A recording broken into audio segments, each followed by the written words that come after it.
Hello viewers, welcome back to my channel. আজ আমি আবার একটি নতুন ভিডিও নিয়ে চলে এসেছি। ভিডিওটি প্রথম থেকে শেষ পর্যন্ত মন দিয়ে দেখুন।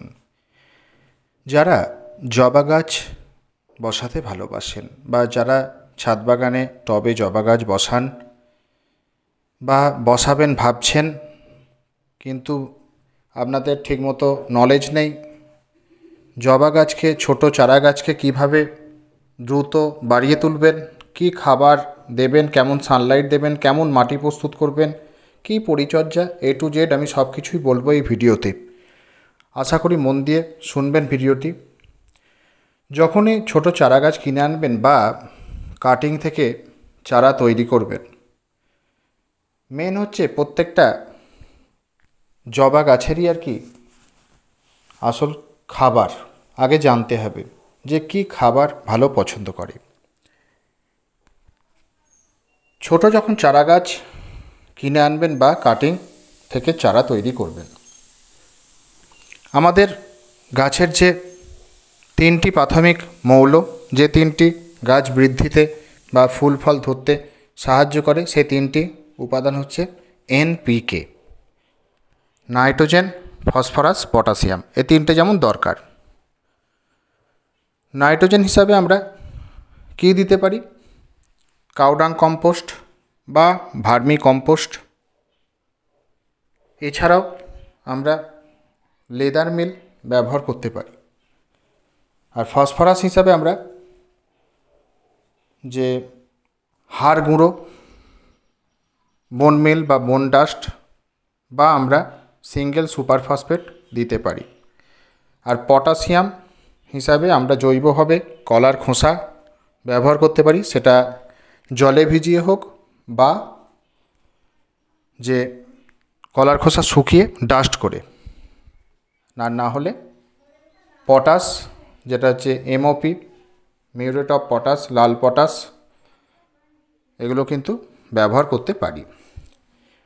তাই যাই হোক, বেশিরভাগই আমরা জৈবভাবেই গাছ করে থাকি, কিন্তু অনেক সময় আমাদের গাছের ঠিকমতো শিকড়ের বৃদ্ধির জন্য, গাছকে মজবুত করার জন্য, শাখা শক্তপোক্ত করার জন্য, গাছ সবুজ রাখার জন্য আমরা কিছু রাসায়নিক সার ব্যবহার করে থাকি। যেমন প্রথমে আমি বলবো, যখন চারা গাছ বসাবেন বা ছোট্ট চারা গাছ তৈরি করবেন, তার আগে রুটটাকে ভালো করে বাড়াতে হবে। রুটের জন্য আমরা কি দিতে পারি? Single super phosphate. Single super ফসফেটের ওপর আমার চ্যানেলে ভিডিও আছে, ডেসক্রিপশান বক্সে লিঙ্ক দিয়ে দেবো, যারা দেখেননি অবশ্যই দেখে নেবেন। কতটা উপকারী শুধু আপনারা জানবেন। সিঙ্গেল সুপার ফসফেট আমরা কি করব? প্রথমে যেহেতু ছোট গাছ, 4 থেকে 6 ইঞ্চি চারা গাছে আমরা চারা গাছটা রোপণ করব। জবা গাছের শিকড় যেহেতু তাড়াতাড়ি বৃদ্ধি পায়, তাহলে সব থেকে ছোটো আমরা 6 ইঞ্চিতে বসাবো। 6 ইঞ্চির জন্য আমরা সিঙ্গেল সুপার ফসফেট কী করব? হাফ চামচ আমরা নেব।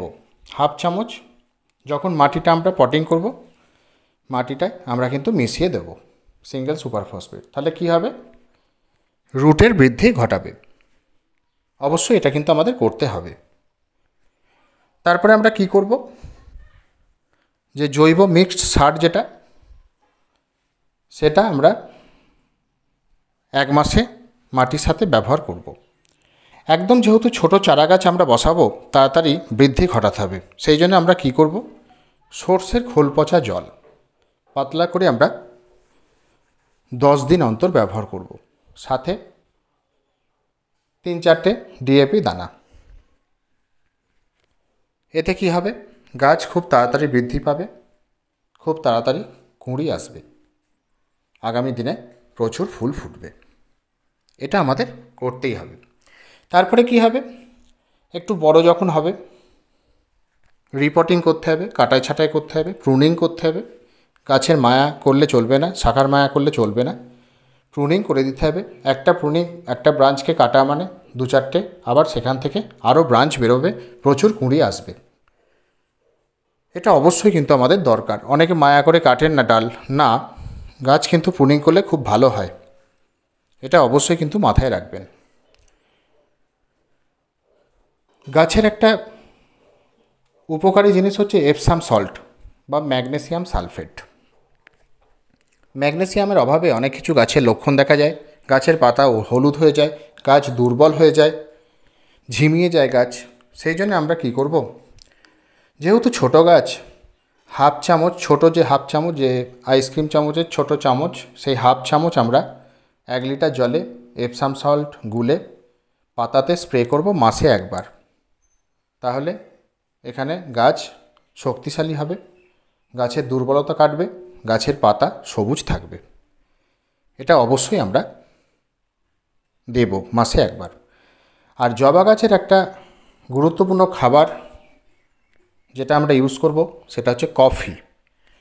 কফি যে খাই আমরা, সেই কফি, ছোট যে পাতা, সেই পাতা কার সাথে ইউজ করব, কাউডাং কম্পোস্ট বা ভার্মি কম্পোস্টের সাথে কফি একসঙ্গে মিশিয়ে আমরা মাটিতে দিয়ে দেবো মাসে একবার। দেখবেন, শুধু রেজাল্টটা দেখবেন, গাছ দারুণ সুন্দর থাকবে। এটা একটা গোপন টিপস। আর প্রচুর সানলাইট দরকার জবা গাছে, প্রচুর সানলাইট দরকার। যখন কুঁড়ি আসবে, সেই কুঁড়ি যাতে ফুলের সাইজ বড় হয়, যাতে ঠিকঠাক ফোটে, ঠিকঠাক রং হয়, সেই জন্য আমরা কি করব, NPK 10-26-26 ব্যবহার করব। যাদের গাছ 6 ইঞ্চি 8 ইঞ্চিতে থাকবে তাদের জন্য হাফ চামচ, আর যাদের গাছ 10 থেকে 12 ইঞ্চিতে থাকবে তাদের 1 চামচ মাটিতে ছড়িয়ে দিয়ে, মাটিটা মিশিয়ে দিয়ে জল দিয়ে দেবেন। অবশ্যই আগের দিন মাটি ভিজিয়ে রাখবেন। এইভাবে কিন্তু অবশ্যই করতে হবে গাছ আমাদের। আর সবজির খোসা ভিজে জল খুবই উপকারী, 7 দিন অন্তর ব্যবহার করুন। তার 3 দিন পর কলার খোসার জল ব্যবহার করুন। এগুলো তো করতেই হবে, যেহেতু এখন বর্ষাকাল চলছে, সেই জন্য এখন পচা খাবার দিতে আমি বারণ করি। ফাঙ্গাস যেহেতু লেগে যাওয়ার ভয় থাকে, আর ফাঙ্গিসাইড দিতে হবে, কপার বেসযুক্ত ফাঙ্গিসাইড গাছের গোড়াতেও দিতে হবে, জলে গুলে আবার পাতাতে স্প্রেও করতে হবে 1 থেকে 1.5 গ্রাম নিয়ে। এটা কিন্তু এখন বর্ষাকাল যেহেতু, এটা আমরা কিন্তু 10 দিন অন্তর ফাঙ্গিসাইড ব্যবহার করব। আর কি করতে হবে, ছোট ছোট শামুক, কেন্ন, কেঁচো, পোকামাকড় থেকে বাঁচাতে মাটিতে নিমখোল ব্যবহার করতে হবে। 1 মুঠো করে নিমখোল অবশ্যই দিতে হবে মাসে একবার। ভালো মানের নিমখোল নার্সারি থেকে কিনে নেবেন, মাসে একবার অবশ্যই ব্যবহার করতে হবে।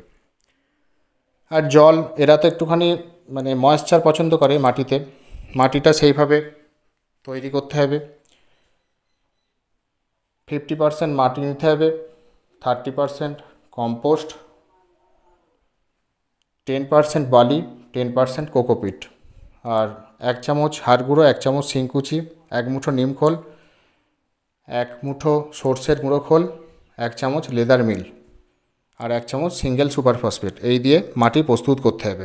যখন যারা বসাবেন তাদের জন্য একটু বলে দিলাম আমি। আর ড্রেনেজ সিস্টেম অবশ্যই ভালো করে নেবেন আগে থেকে। ড্রেনেজ সিস্টেম তো আমি বলি কীভাবে করবেন, সেইভাবে করে নেবেন।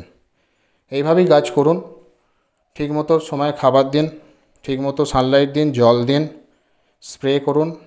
আর জবা গাছের শত্রু তো মিলিবাগ, একতারা অবশ্যই রাখুন মাসে একবার।